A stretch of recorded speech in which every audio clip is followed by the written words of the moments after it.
Burkina Faso's President Captain Ibrahim Traoré has again shocked corrupt African leaders after he demonstrated exemplary leadership by dismissing several of his top military generals and senior government officials from the Ministry of Humanitarian Action, accusing them of subversive acts and diverting funds meant to benefit the disadvantaged Burkinabés to their personal gain. Before we dive deep in this video, please support the channel by sharing this video, give it a like, and leave us a comment. And if you are new here, motivate us to motivate Africa by subscribing and hitting the notification bell. So, let's get started. On October 30th, 2024, President Ibrahim Traoré took a bold step to safeguard the dignity and integrity of Burkina Faso. In a powerful decree, he dismissed several high-ranking military officers, accusing them of betraying the nation's trust. This move has sent ripples across the country, stirring both controversy and admiration. Among those dismissed was Lieutenant Colonel Paul-Henri Damiba, a familiar figure who once led the country. Alongside him were other senior officers, Lieutenant Colonels Kabore Boubacar, Ouedraogo Sidpassem de Wilfried, and Evard Soma, former Chief of Staff of the National Gendarmerie. These men, once trusted to protect and serve, now stand accused of undermining Burkina Faso's national security. The charges are grave. These officers allegedly shared sensitive intelligence with foreign powers, putting Burkina Faso's stability at risk. In a country where sovereignty is paramount, such actions are seen as a betrayal of the nation itself. For President Traoré, this was a necessary action, though not an easy one. As a leader with a strong military background, he understands the importance of a loyal and disciplined defense force. His decision signals a zero-tolerance approach to actions that threaten the security and sovereignty of Burkina Faso. This decisive move is also a clear message to the people of Burkina Faso. Under Traoré's leadership, there will be no compromise on integrity within the armed forces. The country's leadership is committed to restoring honor and trust, both within the military and beyond. Burkina Faso's government is determined to root out any actions that go against the interests of its people. President Ibrahim Traoré also strongly responded to a network of corruption that was exposed within the Ministry of Humanitarian Action, a ministry meant to protect the vulnerable, where funds designated for those in need were siphoned off by corrupt officials for personal gain. President Traoré vowed to dismantle these networks of corruption, stating firmly that such acts of embezzlement will no longer be tolerated. He warned that similar practices may exist in other ministries and pledged to conduct thorough investigations across all sectors. To reinforce accountability, the government is implementing new checks across all institutions.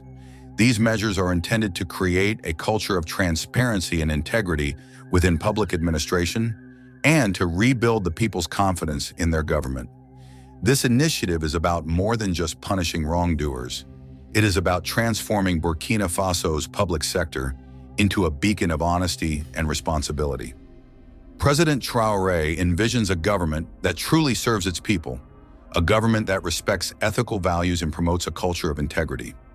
With these reforms, President Traoré is laying the groundwork for a new era in Burkina Faso, a future where public service is an honorable calling and where corruption is met with swift and unwavering justice.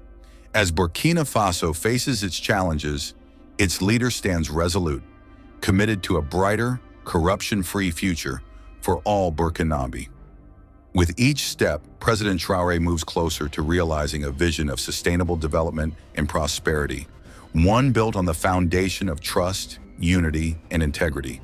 This is more than just a crackdown on corruption.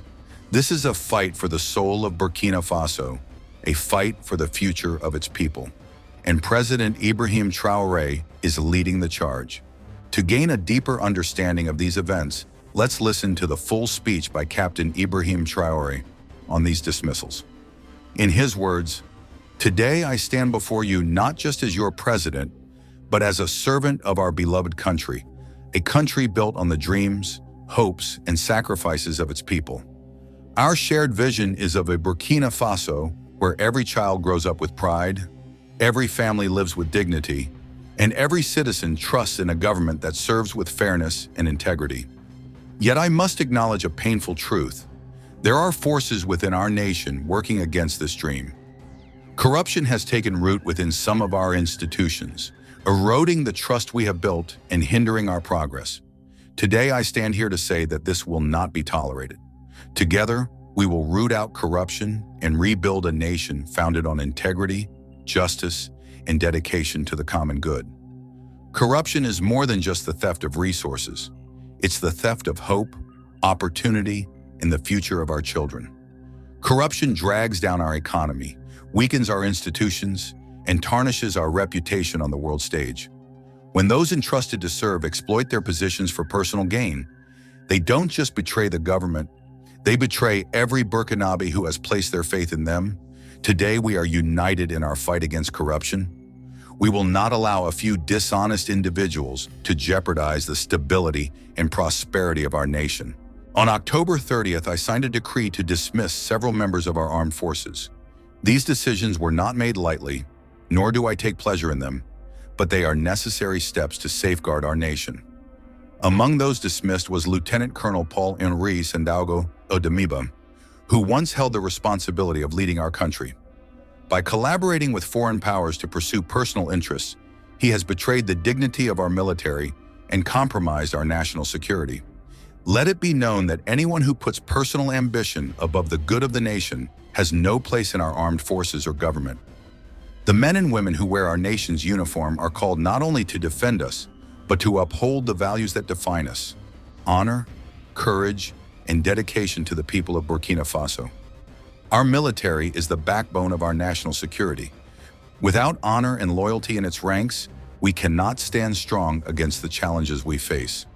Unfortunately, the issue of corruption extends beyond the military.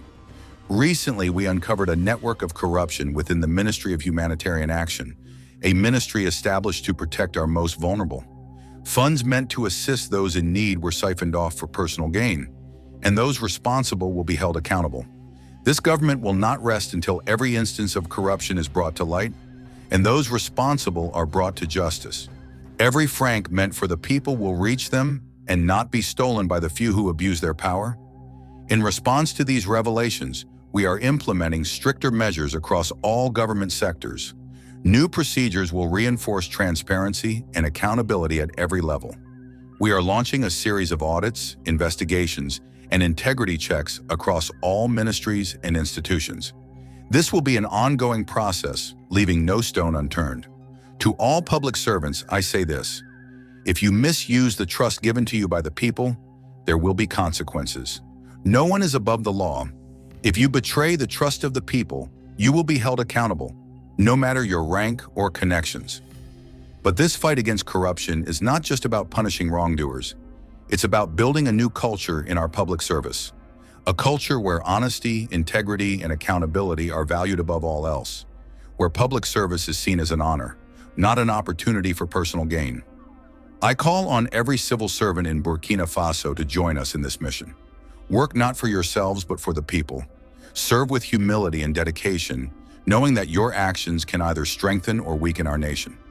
Our goal is to make public service a noble calling once again, where ethics are upheld and every public servant is a role model for the people they serve.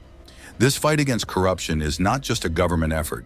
It is a fight for the soul of Burkina Faso. It is a fight for our children's future and for the prosperity of generations to come. I urge every Burkinabe to take part in this fight. Let us refuse to tolerate corruption and hold each other accountable. Let us teach our children that integrity, not deceit, is the path to success. Together, we can build a Burkina Faso that is stronger, prouder, and more united than ever. A nation where opportunities are available to all, not just those who exploit the system.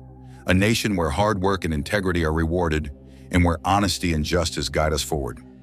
As your president, I renew my commitment to you today. I pledge to fight corruption at every level, to bring justice to those who betray our trust, and to create a Burkina Faso where every citizen can live with pride and dignity. I ask for your support, your vigilance, and your commitment to this cause.